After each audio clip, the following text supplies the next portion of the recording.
Last week, I lost half the revenue in my real estate business with one snap change from the Realtors Association. I also lost half the revenue in my property management company by losing our biggest client. Hey, this is the good mood revolution. And how do you feel good in the face of change? Well, I got to tell you, I'm a week out and I feel pretty freaking good. And today, what we're going to talk about is how to be adaptable. Can't wait to share because you're going to have change in your life and you might as well feel good through it too. Here's your host, Matt O'Neill.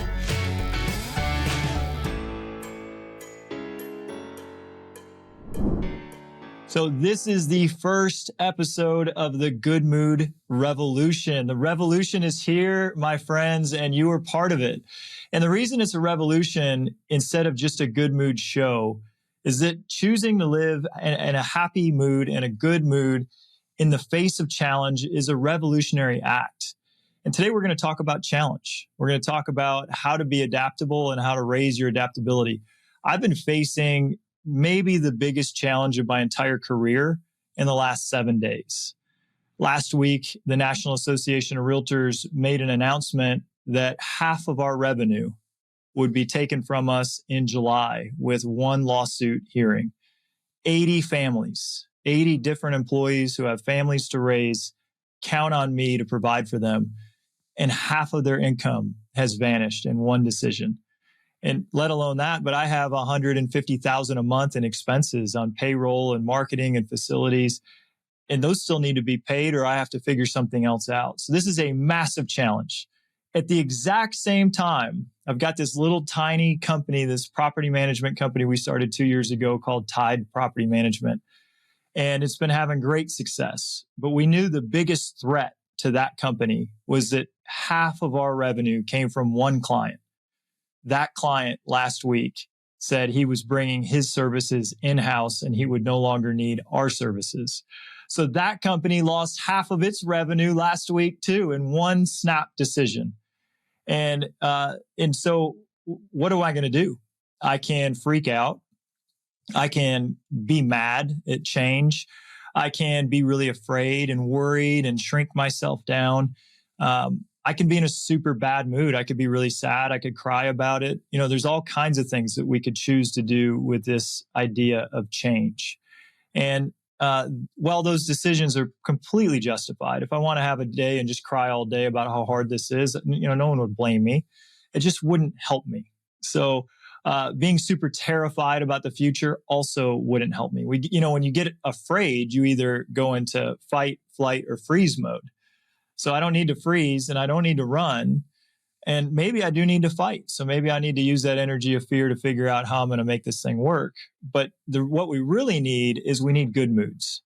And from a place of positivity, creativity, optimism, really, there's no problem that I can't solve. And so today's guest is the perfect guest to start this good mood revolution with us. He's going to help us all raise our adaptability intelligence. His name is Rich Alderton, and I'm so excited. Rich, welcome to the show. Well, thanks, Matt. I'm exhausted listening to that introduction, and whatever I've got to say on this podcast, I don't think you need to listen to because it sounds like if you've been through all that and you're still smiling, you've got a pretty adaptable mindset right there. Yeah, I appreciate you saying that. And not to say that it wasn't challenging in the past week and that we still don't face challenges, but that's the beauty of the Good Mood Revolution is that I get to choose my mindset and I get to choose my happiness and I get to choose my emotions. It's really just a choice of perspective. And, I've been doing this work for so long. This is now 20 years working on cultivating good moods in the face of challenge, that this was just an opportunity to see if I really meant it. And yeah, there's been moments of fear. There's been moments of sadness. There's been moments of anger, but I just don't want it to rule my days. But let's talk about this idea of adaptability intelligence. Why do you say that adaptability is an intelligence? Okay, great question. Most people that I talk to, in fact, I'd say nearly everybody that I talk to has either never thought about changing how adaptable they are, or they've thought that it must be something that's so hard to do. What's the point in even starting? And the assumption is that adaptability is something that you're born with. It's baked into your DNA, and you're either born lucky or not so lucky. And the very good news to start this good mood revolution is that nothing could be further from the truth. And in fact, anybody can raise their adaptability intelligence if they so desire. We call it a form of intelligence because it is something that you can learn, like maths or music or martial arts or any of those other forms of intelligence that are getting increasingly recognized these days. So what we've done is we've identified a roadmap towards mastering adaptability that sits on a spectrum that we've defined from the fear of change through to the freedom to change. And it's really interesting that in your intro, you mentioned fear twice. You talked about fear directly, and then you talked about the fear response, the fight, flight, or freeze.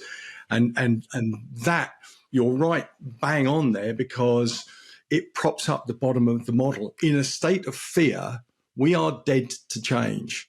All we are wanting to do is to go into survival mode, and we want to, if we've just been let go, one of the worst things that could happen to us at work, then what we want to do is punch our boss on the nose or run screaming from the building. And into, out in the savannah 50,000 years ago, that worked really well. In most HR manuals today, both of those are disciplinary offences. So it's really good to hear you say that, you get to choose your emotional response. And that is the thinking of a highly emotionally intelligent person. And there are, of course, links between adaptability intelligence and emotional intelligence. So this is a really important skill to develop then, this ability to adapt to change. Why do you think this is, you've made now, this is your entire focus, is helping people grow their adaptability intelligence. Why do you believe this skill is the skill? Very simply, we in our lives, we as leaders in organizations, as individuals, spend our whole lives, hopefully the kind of people that are listening to your show will be the kind of people who will be doing a lot of self-development and training and becoming better people, and developing their technical skills and maybe developing their leadership skills and soft skills and hard skills and all those great skills. None of which are of any use to anybody if you can only use them in a steady state environment. If you can only be the best that you can be when the waters are calm, then you're not really going to be very much use to yourself or society from here on in, because it's stormy waters. Look at what we've all been through in the world in the last 3 years, and what we're going to go through in the next 5 years in terms of technology and demographics and geopolitics and all of those things. So I call adaptability the one skill to rule them all. It is the one skill that will unlock your ability to use all your other skills when the stuff hits the fan, as it most surely will at some point in your life. One of the books that I've been reading over the past year is this book called Anti-Fragile. Yep. Are you familiar with that concept? Absolutely. Yeah. And that really sums it up very well. When you were talking about you could wallow, there's a book, I forget the author, it's called Sumo, which it's a bit harsh. It stands for shut up and move on, which I wouldn't, is a little bit tough to hear. But one thing I really remember from that book is that he recommends you give yourself what he calls hippo time. So you are allowed to wallow in the grief of the moment, whatever it is that society slapped you around the face with, halving your income, whatever it might be. But at the end of that period, make sure that it is a finite period, and then pick yourself up. You're allowed to give yourself a little bit of being fragile and a little bit of feeling sorry for yourself. That's okay. Just don't wallow in it for too long. Pick yourself up. dust yourself down, and then think about what is the best way to make the best of this worst situation. So if you're listening to this show, your life is going to go through tumultuous times. That's a guarantee. The only constant in your life is change. So everything is impermanent. Everything you can touch is impermanent. All the people in your life are going to die. You're going to die. Our bodies are changing every single moment. The world is changing every single moment. Your career will change every moment. And yet we're trying to just like get to this place of utopia where nothing changes and everything's perfect. And like, if we could just get our career in the right spot, and then everything would be perfect. If we could just get our finances to this one spot, then everything would be perfect. If we could just get our health to this one spot. Well, what happens is that one spot's non-existent because everything's constantly in motion and everything's constantly changing. This is the one skill to rule them all. I completely agree with you, Rich. And so now you realize, well, I'm not going to feel okay when my career gets to that spot because it won't stay there. You know, here I worked 18 years to build this real estate company to where it is today. And in one lawsuit decision, it's completely changed. So no matter how secure I wanted to feel with 18 years of work to get to this point, it was never fully secure. So I'm not okay unless I can be okay with change. And so why do we just want to resist change so much? And Rich, this is really what I want to ask you is why do we all just resist this idea of change when it is the only constant? Well, I suppose the good news for the majority of people that I've met in my life, socially and professionally, you know, one of the conclusions I've drawn is that most people resist most change most of the time. And it's kind of what drove me to focus in on this particular behavior. But the reason, the good news is that it's quite okay to feel resistance. It's a natural state of mind because over the last 50,000 years, we have evolved to see change as a threat to our security. Whatever is going on in my life right now, you know, I'm out here on the savannah, I'm in a state of anxiety, you know, I don't know what's going on out there, but I release right here, right now, I'm alive, I'm feeding myself, I'm protecting my family, and anything that changes that threatens me and those that I look after. So this is a survival instinct. It's absolutely what we're saying is that we don't like change because right now we're surviving with the way things are. And over millions of years of evolution, we learned that, hey, if things change, we could die. Yeah, absolutely. And what we've got to do is we've got to change the way that we perceive change, because what we're trying to do for those people, for the majority of people who would like to iron out all change in their life, where they're trying to get to this plateau that you talk of this utopian state where everything is just peachy and we don't need to embark upon any change anymore. What we've got to do is learn to embrace change itself and live off change and see change as not something that's negative that needs to be neutralized, but actually something positive in our lives. Think of it this way. If you start to understand that, so what we do, right, is we do two things. We help people get out of the way of their own fear and anxiety. If you can learn to control your fear and manage your anxiety, and the American Psychological Association absolutely says that you can do both of those things, then effectively what you're doing is getting yourself out of your own way. And what you're then able to see is you can see change for what it really is, which is the two things. It's the best chance any of us is ever going to get to make a difference. And secondly, it's the best chance we're ever going to get to find out what we're really capable of achieving. And sometimes when the chips are really down, that's when we can really make the difference.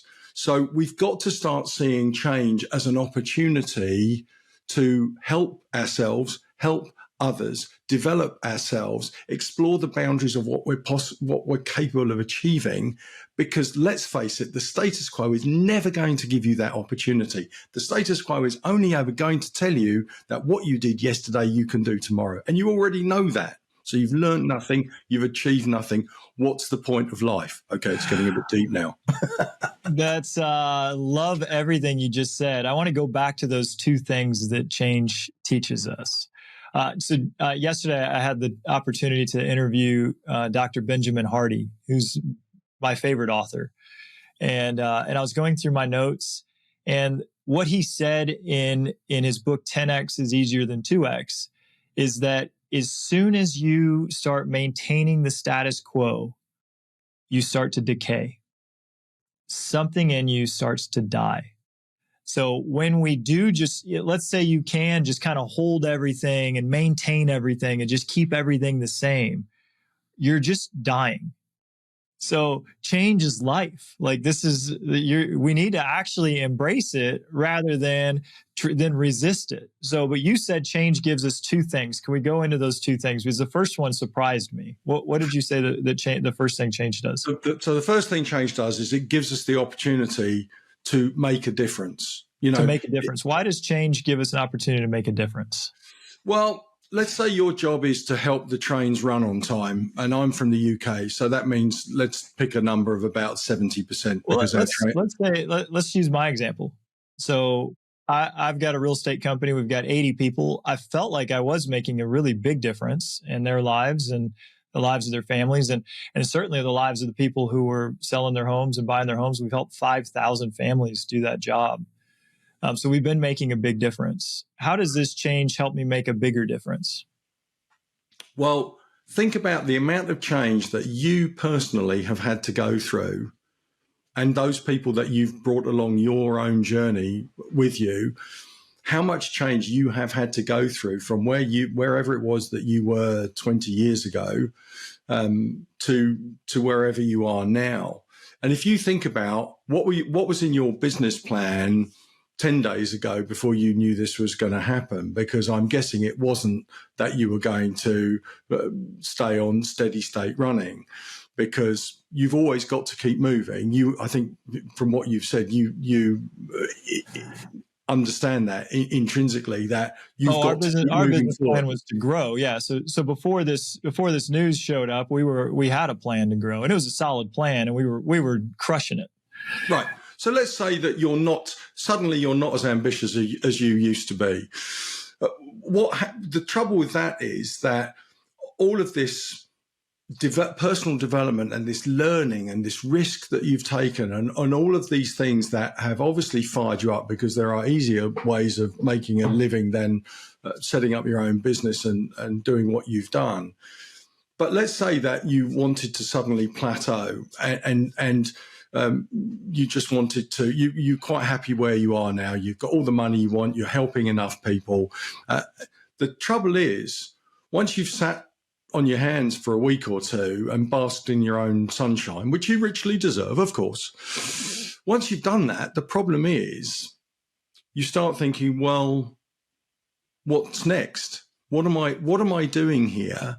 Where is the challenge? The kind of person that you are clearly enjoys a challenge, clearly wants to make a difference. You're very proud of the fact that, and rightly so, that you have helped all of these people, generate their own wealth and yours along with it. And you've helped people match people with their homes. I mean, it doesn't get more primal than Maslow's hierarchy than providing shelter, right? Shelter, right. And so I see where you're going with this.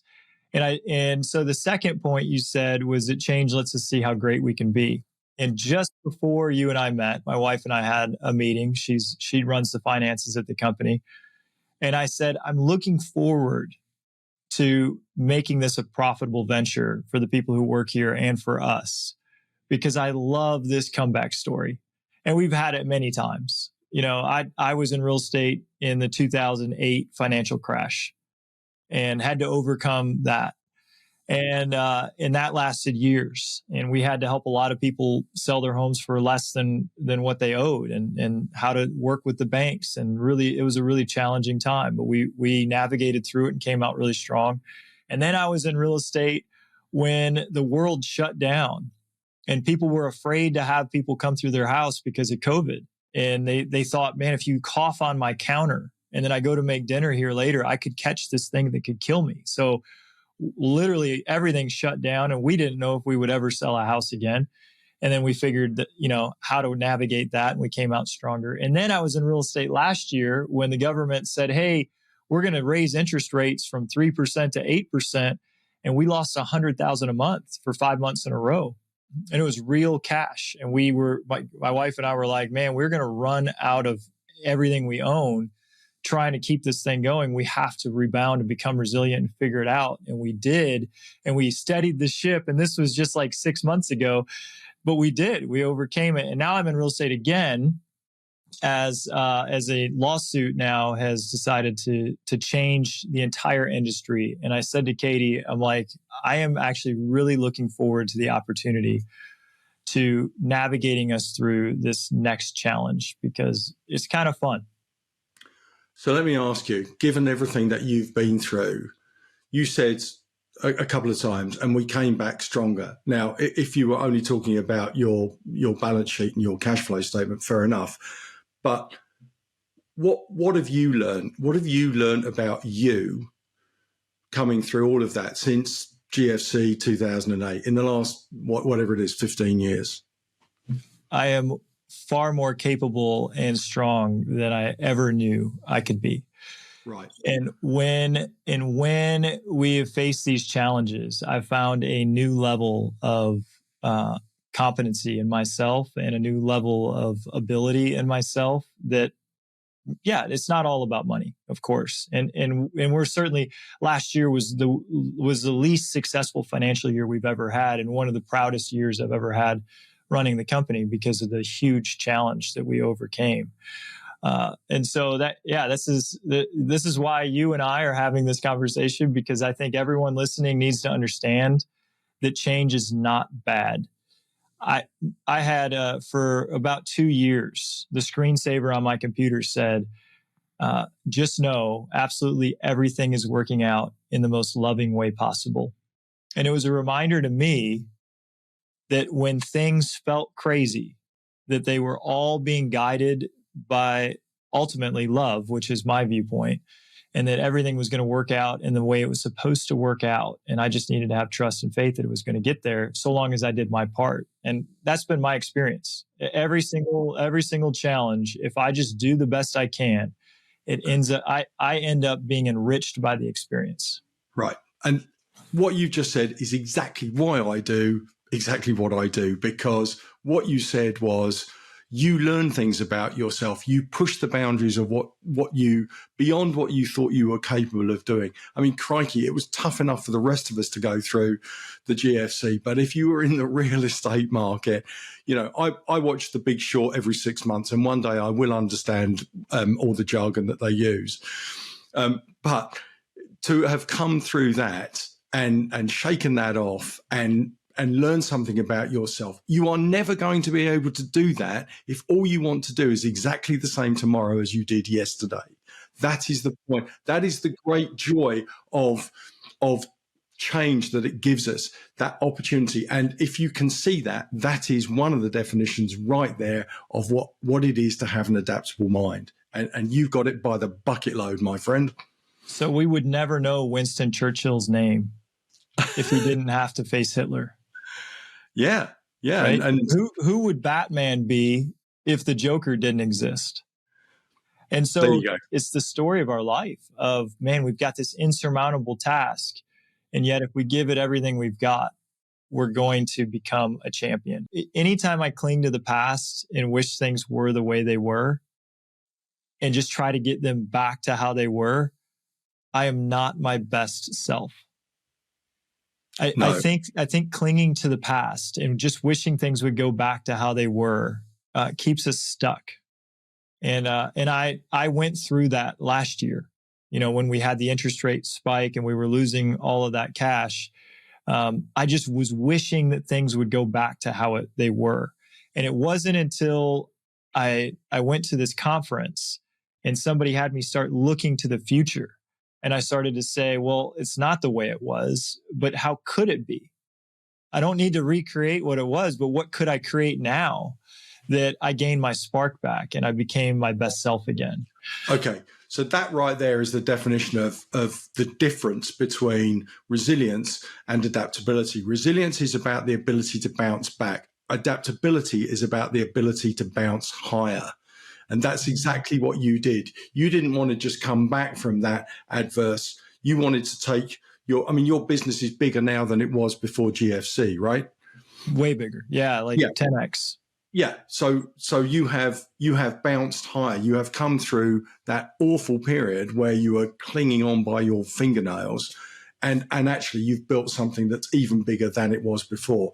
And that right there is the adaptable mind that says even negative change is an opportunity, maybe the best opportunity for us to make a positive difference to ourselves, to others in our lives who we care for and who we want to help.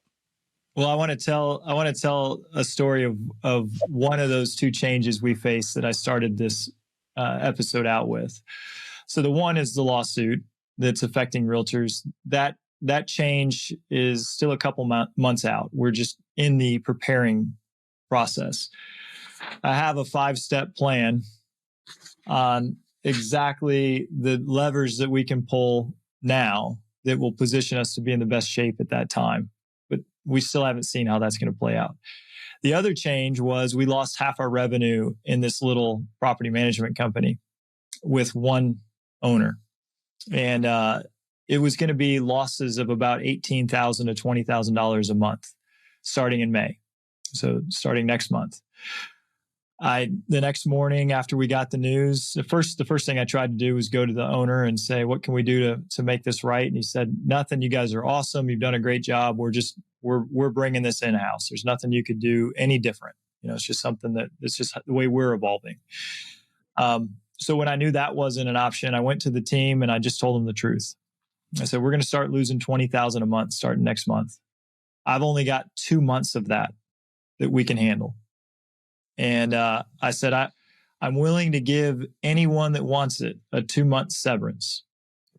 You can take a severance and go on your way. And I wouldn't blame you for doing it because we're in a pretty dire situation here. I said, or you can work the next 2 months, same pay as the severance you could have taken. And we've got an opportunity to see if we can make back the 170 properties that we were managing in 2 months' time. Like ridiculous. It's kind of like that Washington rowing team I was talking about. Like the odds are so enormous that like I didn't know if they would rise up to the challenge or not. All of them stood strong and said, we're going to rise up to the challenge. I grabbed a big whiteboard and I wrote 170 units and I wrote June 1st on it. And I said, we have 60 days to get these 170 units. And I said, let's just start throwing out possibilities. Who do we know? And we put 9 different people's names on the list of people we knew that had that kind of portfolio. Yesterday, we signed a deal with somebody that's bringing 200 units on in the month of May. Amazing. And, it is. And this is the opportunity. But and I'm going to tell you what's even crazier. Yesterday, we also set a meeting with somebody that has 1,000 units to bring to us. And so within 1 week's time, we replaced the volume with more and potentially are growing the business 400% in a week because we were faced with a challenge that seemed insurmountable. Yeah, that is an amazing story. Well, good for you. I mean, that is absolutely fantastic. Maybe they'll make a film about you, Matt. Interesting. The reason that Ben Hardy was talking with me yesterday was about that story. He said that he wants to feature that story in his upcoming book because it's about this same idea of just rapid growth and that you really can achieve it. You have to think in new ways. to achieve rapid growth like that. But usually we think we can only grow incrementally. And Ben has taught me that you really can grow 10x rather quickly if you really commit to it. So, but anyway, I wanted to give you the good news. And so because I've been doing this, it obviously a decade ago, 2 decades ago, when we faced these really hard changes, I did think life was ending. I did think that we were done. But going through these challenges over and over and over again, and then coming out stronger on the other side, that's one way that we stop fearing change. Yeah. And what really drives me to do what I do, my purpose is to help as many people as I can to enjoy rather than endure the life of change that surely lies ahead for us all. Imagine, Matt, if everybody had, a tenth of that adaptability mindset that you have, and they weren't just perpetually afraid of change, anxious about change, but they actually saw it, even negative change, as something positive in their lives, a difference that could be made. How much more productive could the whole world be? It's absolutely mind-boggling the amount of energy and productivity that lies within all of us that is being locked up and kept suppressed by our lack of adaptability. And that just makes me bounce around the room like Tigger with the prospect of what's possible. Well, let's end the show with this. And I know you do teach one thing that our listener could do to become more adaptable. So what's the one thing that the person listening to this show should do to increase their adaptability? Okay. Understanding that, firstly, that you can become more adaptable is a lesson in itself. But then the question is obviously, how do you do that?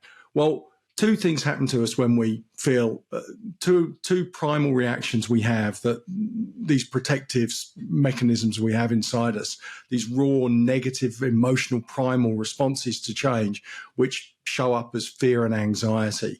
And it's great that there's much more talk about anxiety in society, in the workplace, than there ever used to be.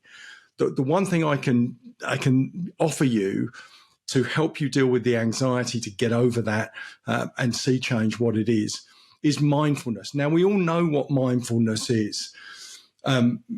It's very mainstream these days, and it's good that it is. And in its simplest form, it's about the ability to live in the moment, right? I'm not talking about breathing or yoga or meditation or any of those technical things. I'm just talking about the ability to live in the moment. What I can offer you is why mindfulness is the perfect antidote to anxiety.